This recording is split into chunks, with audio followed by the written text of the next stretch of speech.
Welcome to the Jay Tyner Show, where we discuss all things wealth management and retirement planning. And as always, the goal of our team here at Semmax Financial Group is to help you focus more on your life and less on your money. Now, as a reminder, check with your current advisor, planner, CPA, and read our disclosure in the video description below. Subscribe to this channel if you want to stay up to date on all of our new content. And by the way, if you have questions or need a 15-minute free consultation, please visit semmax.com or call 336-856-0080. Hello and welcome. My name is Matt Landon. I'm joined by Jordan Shinsky. We are both financial advisors and CFPs here at Semmax Financial Group, and we're going to be talking a little bit more about the Secure Act 2.0. Now, I know we've done videos in the past about this, but what's amazing is there's a ton of legislation in there. There's a lot of changes, and we wanted to recap a few more of them. Here's a couple things that are not going to be recapped in this video, but are in the Secure Act 2.0. There are things pertaining to the Department of Justice. There are things pertaining to military personnel, research and development, test and evaluation.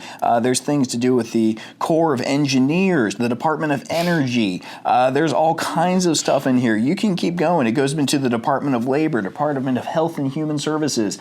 And then they start talking about retirement plans. And then they start talking about Roth accounts and 529s. And so we're going to pull out a little bit of that pertinent information. There's 5 things we're going to go over. And right off the top, number 1, I believe it has to do with student loan debt and relief. And why don't you explain this to everyone for us, Jordan? That's right. So the first topic that we're going to be looking at, it kind of goes towards the younger generations, those that are coming out of school.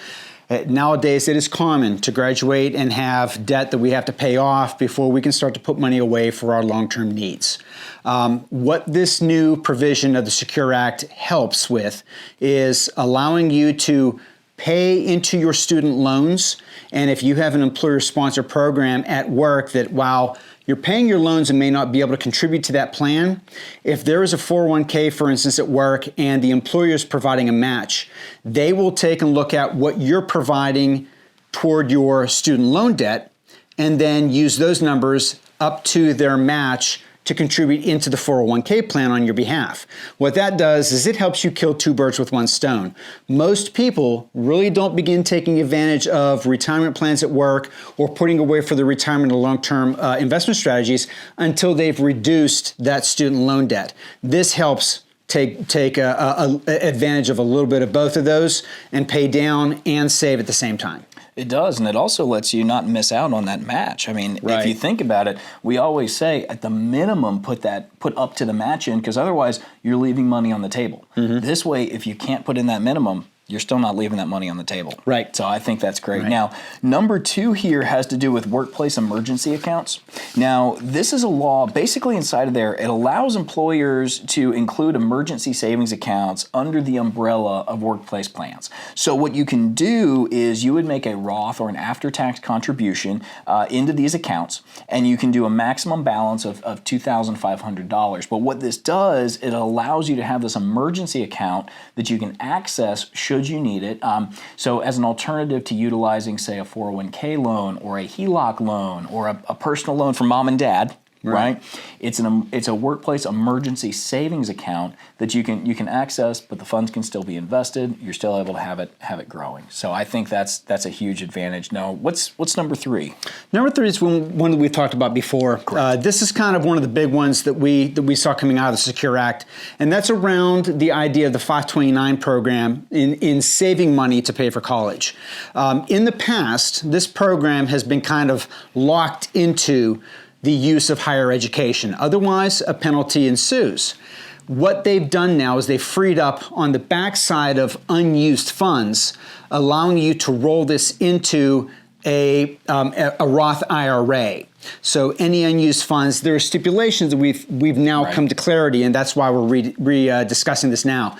That maximum number as far as what is identified to be rolled over is $35,000, and the plan has to be enacted for 15 years before you're eligible to do that for those unused funds to be rolled. So no, you can't put $100,000 into a 529 and then in a year's time use it to convert it into a Roth IRA. Correct. So they put stipulations in place that clarify how it is to be implemented. Now, one other point to make on that, maybe a little bit of a finer point, when we talk about that 15 years, that's based around who the primary beneficiary is. So you when you set up a 529 plan, you put a child's name on it. It associates with the Social Security. You're not limited to only using those 529 plans for that one child. So oftentimes parents, grandparents, they'll put together one 529 plan. They'll say, hey, if my older son doesn't use it all, my younger child might have it, or so on. The problem with doing it that way is after 15 years of having that name on there, or if you change it at year 14 to another kid, you have to wait that full 15 years in that one child's name before it can be rolled into a Roth up to that $35,000 for that one child's name. So that's kind of key. So that one's a little bit unique. Now this next one here is penalty-free withdrawals for emergencies. Now this is something that's pretty new, it's pretty unique, and I really, really like it.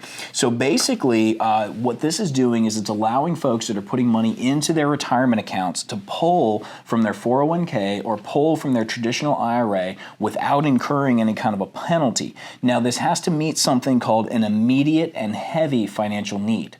So you can't just take $1,000 out of an IRA account without incurring that 10% penalty for something nilly-willy, right? If you want to buy a new TV because the Super Bowl's coming up, I don't think that counts as an immediate and heavy financial need. Some people would argue that's an emergency expense. Now, that's true. That's true. Depends.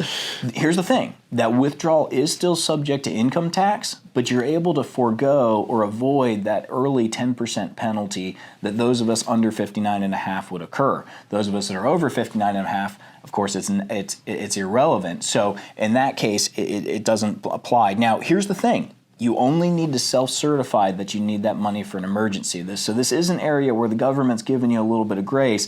They're not making you pull out a ton of receipts, but as we all know, it's best to be honest when filing your taxes. They always seem to find it if you don't. So you want to make sure you're using that above the board, but that emergency option is available. I think that's a fantastic blessing. Now, the last one has to do with Roth 401k rules. They changed them up a little bit. Yeah. What'd they change? So if you maintained a Roth money in a 401k program, one of the kind of, I guess, burdens would be the fact that when you reached RMD age, that Roth money was also part of your RMD that was necessary to come out of that plan, which is part of the reason why we oftentimes talk to people about doing rollovers, qualified rollovers into a Roth IRA instead of leaving it in the plan.